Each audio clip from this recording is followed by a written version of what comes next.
Hello friends, study with Som sir channel में मैं आप सभी का स्वागत करता हूं। आज हम ज्योग्राफी के एक महत्वपूर्ण टॉपिक को पढ़ेंगे जो एग्जाम की दृष्टि से आपके लिए बहुत ही महत्वपूर्ण है। इस टॉपिक का नाम है महासागरीय जलधाराएं। देखिए, जलधाराएं जिस प्रकार से स्थल में हवाएं चलती हैं, उसी प्रकार सेम समुद्री मार्ग में भी हवाएं चलती हैं, जिसकी वजह से हमारा क्या है, जल क्या है, फ्लो करता है। ठीक है। जलधाराएं कितनी प्रकार की होती हैं? जलधाराएं समुद्र में दो प्रकार की चलती हैं। ठीक है। एक तो होती है क्या, ठंडी जलधारा, और दूसरी हमारी जलधारा कैसी होती है, दूसरी कहलाती है हमारी गर्म जलधारा। अब ठंडी जलधारा किस कारण होती है और गर्म जलधारा किस कारण होती है, वो हम थोड़ा मैप के द्वारा आपको बताएंगे। देखिए, सबसे पहले हमने ड्रॉ किया क्या, एक अर्थ के मैप को। ठीक है। अर्थ को दो भागों में कौन सी रेखा बांट रही है? इक्वेटर, जिसको हम क्या कहते हैं, भूमध्य सागरीय रेखा। भूमध्य सागरीय रेखा। अब आपको पता होगा कि जो हमारा सन है, सन की जो रोशनी रहती है या सन की किरणें डायरेक्टली किस पे फोकस करती हैं? भूमध्य सागरीय क्षेत्र पे। ठीक है।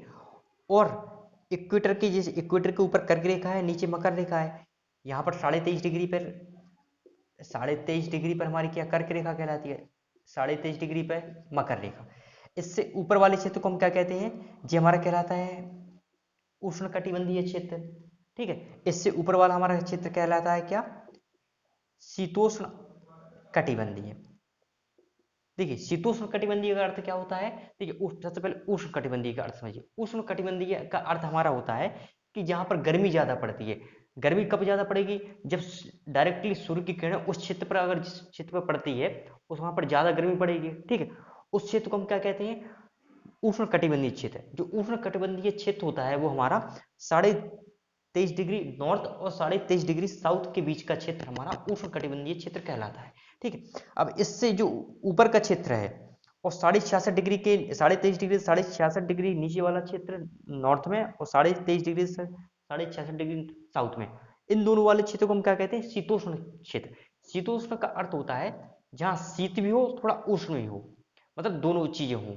ठीक है जी। ऐसा यहाँ की जलवायु कैसी रहती है, ठंडी रहती है। इसके ऊपर हमारे क्या है, ध्रुव, इसको हम क्या कहते हैं, नॉर्थ पोल, इसको कहते हैं साउथ पोल। यहाँ पर जी, यहाँ की जगह पूरी 12 महीने बर्फ से ढकी रहती है, क्योंकि यहाँ पर सूर्य की किरणें तिरछी पड़ती हैं, और कभी किसी किसी क्षेत्र में तो यहाँ पर पड़ती भी नहीं है, जिसकी वजह से यहाँ का क्षेत्र क्या क्या रहता है, ठंडा रहता है हमारा। कैसा रहता है, ठंडा रहता है। अब देखिए, अब यहाँ पर हवाएं चलती हैं। हवाएं जो उष्ण कटिबंधीय क्षेत्र से पोल की तरफ जाएंगी, या नॉर्थ पोल हो गया या साउथ पोल हो गया, तो वो हवाएं हवाएं कहलाएंगी गर्म हवाएं।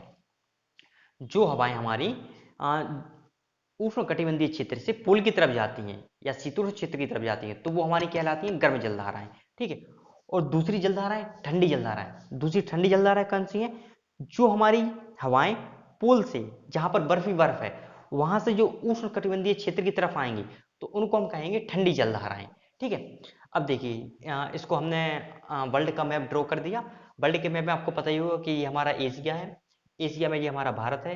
भारत की जिस डिवाइड, भारत और एशिया को अलग करने वाला ये हमारा यूरोप पर्वत हो गया। ठीक, मतलब यूराल पर्वत हो गया, जो भारत और एशिया के बीच में, एशिया और यूरोप के बीच में सीमा बनाता है। ठीक है। ये नीचे हमारा अफ्रीका है। अफ्रीका जो है ना, यहाँ पर जिब्राल्टर जलसंधि के द्वारा कटा हुआ है। ये हमारा नॉर्थ अमेरिका हो गया। ये हमारा क्या हो गया, साउथ अमेरिका हो गया। ये हमारा क्या है, ऑस्ट्रेलिया। आपको पता होगा, ये हमारी जो 0 डिग्री अक्षांश रेखा देख रहे हैं, ये हमारा क्या है, विषुवतरेखीय क्षेत्र। ठीक है। अब देखिए, जो हवाएं विषुवतरेखीय क्षेत्र से ध्रुवों की तरफ जाएंगी, वो कैसी रहेंगी हमारी, वो हमारी रहेंगी गर्म जलधाराएं। ठीक है। और जो ध्रुवों से हमारी विषुवतीय क्षेत्र पे तरफ आएंगी जलधाराएं, उनको हम क्या कहेंगे, ठंडी जलधाराएं। देखिए, सबसे पहले हमारी जलधाराएं यहां से, देखिए यहां से हमारी जलधाराएं उठी। सबसे पहले एक जलधारा हमारी ओया सिवो की जलधारा। ओया सिवो की जलधारा, ये हमारी विषुवतीय क्षेत्र से उठते हुए ऊपर गई है। ये हमारी किस प्रकार की जलधारा है, ये हमारी क्या है, गर्म जलधारा है।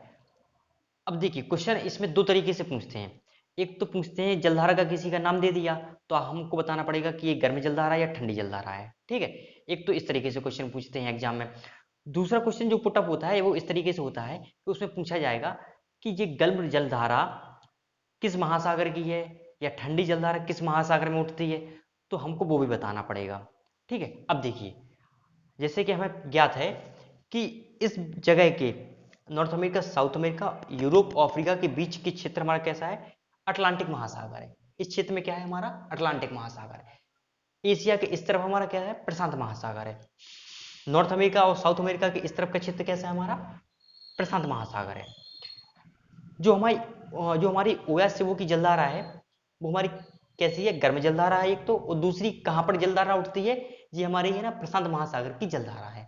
ठीक है, अब इसका नंबर दूसरे पे हमारी कौन सी गर्म जलधारा, अब यहां से हमारी विषुवत रेखे से अगुलहास की जलधारा, अगुलहास की जलधारा हमारी कहां, ध्रुवों की तरफ गई है और फिर टर्न होकर जो ऑस्ट्रेलिया से जैसे ही गुजरती है, ध्रुवों से होकर ऑस्ट्रेलिया की तरफ जाती है, तो ये गर्म जलधारा ये हमारी ठंडी जलधारा में परिवर्तित हो जाती है। क्वेश्चन पूछा जाए कि पश्चिमी ऑस्ट्रेलिया की जलधारा किस प्रकार की जलधारा है, तो हमें बताना पड़ेगा पश्चिमी ऑस्ट्रेलिया धारा हमारी ठंडी जलधारा है। इसी का अगुलहास पूछा जाए तो अगुलहास हमारी गर्म जलधारा है। नंबर दूसरी हमारी जलधारा गल्फ स्ट्रीम की जलधारा, गल्फ स्ट्रीम की जलधारा हमारी किस प्रकार की जलधारा है, ये हमारी गर्म जलधारा है। यहाँ से टर्न होते ही उत्तरी अटलांटिक से ध्रुवों की तरफ गई, ये भी उत्तरी अटलांटिक में हमारी कैसी है, गर्म जलधारा।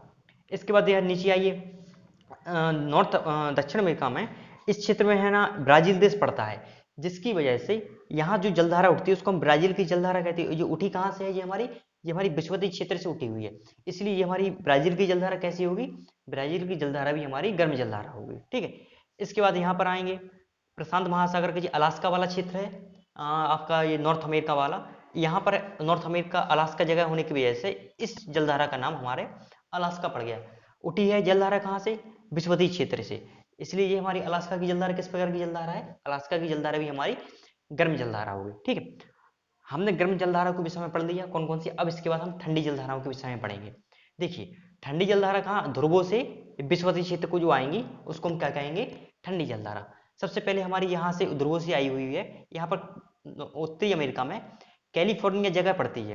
कैलिफोर्निया जगह में इस जगह होने की वजह से इसका नाम क्या हो गया, कैलिफोर्निया धारा। ये हमारी ध्रुवों से आई हुई है, ये हमारी किस प्रकार की जलधारा है, ठंडी जलधारा है। कैलिफोर्निया की जलधारा हमारी ठंडी जलधारा है, जो ध्रुवों से विषुवतीय क्षेत्र में आई हुई है। ठीक है, यहाँ पर हमारा हम्बोल्ट पेरू देश है, तो यहाँ जो नीचे हमारा क्या है, अंटार्कटिका महासागर, ऊपर हमारा कौन सा लगता है, आर्कटिक महासागर। ठीक है, तो यहाँ से जो हवा उठी ऊपर की तरफ गई, हम्बोल्ट की जलधारा, या इसको हम कहते हैं पेरू की जलधारा, ये भी हमारी किस प्रकार की जलधारा है, ये भी हमारी ठंडी जलधारा है। एक है ना यहाँ पर है फॉकलैंड की जलधारा, ये भी है ना विषुवतीय क्षेत्र में गई है, तो वो भी हमारी कैसी होगी, ठंडी जलधारा। एक यहाँ पर हमारी है बेंगुला जलधारा, ये भी ध्रुवों से ना विषुवतीय क्षेत्र में जा रही है, वो भी हमारी कैसी है, ठंडी जलधारा। यहाँ पर ध्रुवों से आती हुई एक आती है किनारे की जलधारा, ये भी किस प्रकार की हमारी जलधारा है, ठंडी जलधारा।